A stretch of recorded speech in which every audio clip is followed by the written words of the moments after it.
برادر دیگر دلیلو همین در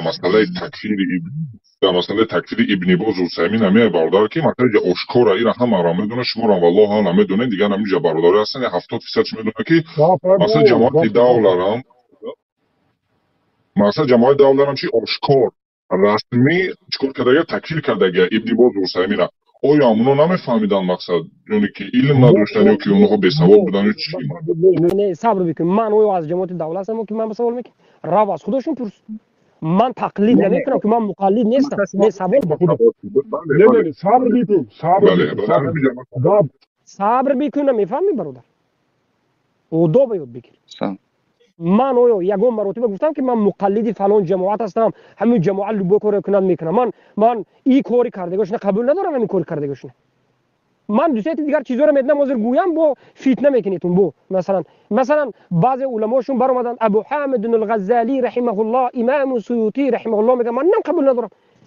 من یگون جماعت بذاتش 100% حق گفته کی گفتیم که ما کی خودمون گفتیم که ما پیروی این جماعت هستیم و همین جماعت چیکار میکنن گفتم ما یگون بار با کسی گفتم که ما به نومشه میدوری این نومی همین جماعت گرفتن از خودت یک غلط است مصلحه و مفسد نفهمیدن یک فتنه خیزوندن است من به خودت میگویم که من طالب علم اهل سنت هستم من مقلد نه به حزبیش هستم نه به جماعتی که تو گفتی هستم من به یگون مقلد نیستم من مقلد به یگون کس نیستم به یگون جماعت به یگون کسی من متبع هستم قرآن سنت فهمی سلف جماعت مگر خطاگی ندارد کی گفت که جماعت خطاگی نداره غلو میکنین از اول تا آخر مگر 100% یگون جماعت حق است کنی من بگو غیر از منهج دیگر کدوم جماعت کی حق است میگه جماعت یک میگه تو که من فکر میکنم بعضی برادرها اومده به ما جماعت میگه فکر میکنه که ما یگون این جماعت کتیم یا میترسیم نه ترس هم نیست اینجا ما این جماعت کتیم نیستیم ما طالب علم آزاد هستیم لیکن گاب اینجا دست که ما مقلد نیستیم خطا کرده است ما هم خیلی خود داریم لیکن غلو ما تو همین روز این خیلی آدم رو فقط ابن باز بشه غلو کرده است نکرده است نمیگیم ما میگیم که همین بعضی چیزا خطا فهمیده است از سبب کانتر سختگیری میخواد کرده است بهترش این کارو نکند و غیر و غیر بعضی گپا گفتگی است انا این چیز به جواب شده که چی مونده که چی مون بود به اكو توبه میکنی یا نه شیخ اگر اجازت تید الله استان یک لحظه محمد یک لحظه برادر همین که من اخیر به یک روان انا به تو مهاجر ثابت شده انا بگو که تو ما را تکفیر کردنت حالی یک طرف عیسی ابن باز تکفیر کردن اول خطاب است تو به سبب ابن باز ما را تکفیر کردی حاضر کسایی که میگن که ابو محمد اوزیری ابن باز عذر میتهد میگوید به سبب همین کریست مرمت کریست و ابو ابن باز شیخ عبدالعزیز ابن باز این کار کرد اکنون یک کفر دیگر ابن باز بیار مسئله طاغوت میگی ما گفتیم اکراه علما گفتن اکراه گفته که چیز هستن این برا با چی گفتن ابن باز جهل عذر نگفته باشن ابن باز انتخابات جایز نگفته باشن کنی با چی میگی درباره این ابن باز یا توبه کن مرمدن چی به حجت رسی توبه نمیکنی شما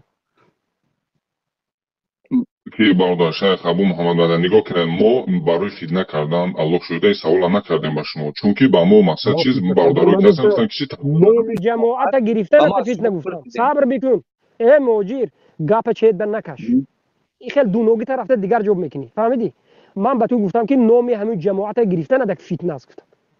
برای اون که من مقلدی همین جماعت نیستم چی به من نام جماعت گرفتی است چی به من نام جماعت گرفتی بنی بگو چی من یگون مرتبه گفتم که من از همین جماعت هستم چی به نام جماعت با من گرفتی چی به علمای اهل سنت نگرفتی علمای جماعت گرفتی عظیم اورا که تو یک فتنه چون که همینا تکفیر کردن برادر آخر تکفیر کرده باش الله شده از خودشون رفته پرسه انسان من مسئول جماعت نیستم من قطعی جماعت نیستم رو از او چی به گپ به من میبری من میگم که خطا کرده استم میگم خطا کردم میگم چه پرابلم یکم اینا می فتنه گفتم من انا کنون من تو به 100% اثبات کردم گوش بکن اكو 100% تو به ابن باز مثلا هم فهمو شد اهل سنت هم فهمو شد انا کنون تکفیری که تو ابن باز کرده ناحق بودنشه و غیر از ابن باز ما را تکفیر کرده که ناحق بودنش قبول کرده توبه میکنی انا دلیل تو واضح شد نگاه کنه که شیخ ابو محمد مدنی اینجا من نگاه کنه. من بدون الله سوال شده من طرفدار من نگاه کرده نمیتونم موجی صوتی شب شب محکم بکن گمراهی را محکم بکن. انا دومش ما گمراهی میگیم. من تو را نگاه نمیکنم، من تو را نگاه کردن نمیتونم. فهمیدی؟ من تو به سوال دادم. بین 115 کسنده. تو به فتوای ابن باز کتابش که آوردیم خوندیم که ابن باز میگه که صلیب کسی که درباره من گپ میزند کذاب است، به من دروغ بست، افترا است. این یکم دروغ نه، یک چند بار ما به دروغ بسته هستند. خیلی که در حق من، در حق یک طالبین دیگر برادرها دروغش به روز عذری میبندند. همین خیلی دروغا را دیگر رو میبندد. همین خیلی راست میگه. انا کنون فهمیدی ابن باز میگویی که ظاهر نبود، میگویی من تو به ظاهر شد. انا کو توبه میکنی یا نمیکنی؟ مرا مردک شو. صادق هستی یا نه یا دروغ هستی؟ انا تو گفتی که ما مشکلی داریم ظاهر من تو ظاهر در مسئله نمی که گفته ابو محمد مدنی شیخ در مسئله کلاسی گفتیم بله 100% دلیل مقصد قانع کنند، چون که از زبون هم مقصد از چیزی خودش با هم مقصد برابر چی دلیل در مسئله همین کریس حاضر به در مسئله کریس توبه کردن بگو موجود. بله ما الحمدلله توبه کردیم چون که دلیل نبود.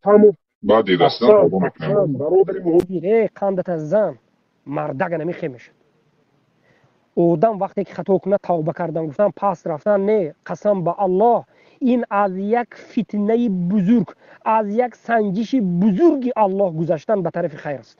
الله توی رحمت کرد، تو به الله یک نصرت کمکش داد و گفتی مردک برای توبه کردن گذاشتی از یک ابتلا. اگر همجا میگفتی نه نمیکنم منم خیلی برفتم میگم بعد از ظاهر شدن وجود از سنجش الله نگذاشتن به فتنه گرفتار شده، گمراه شده، برفتن به آدم سبحان الله میبرد. وقتی که حجت شد توبه کردن گفتن چی پرابلم است؟ آدم مسلمانی موحد به چی پرابلم است خطا کردن بگرفت؟ آدم مسلمانی واقعی به هیچ پرابلمی نیست. الله برکت عطیت، الله حفظت کند. توبه کردی از همین تکفیری که من کردی ابن باز در این مسئله کردی توبه کردی. بله هم خیلی نه موجود هم خیلی است. بله الحمدلله در مسئله همین کریس برادر 100% دلیل کنه کننده بود. توبه کردیم برادر توبه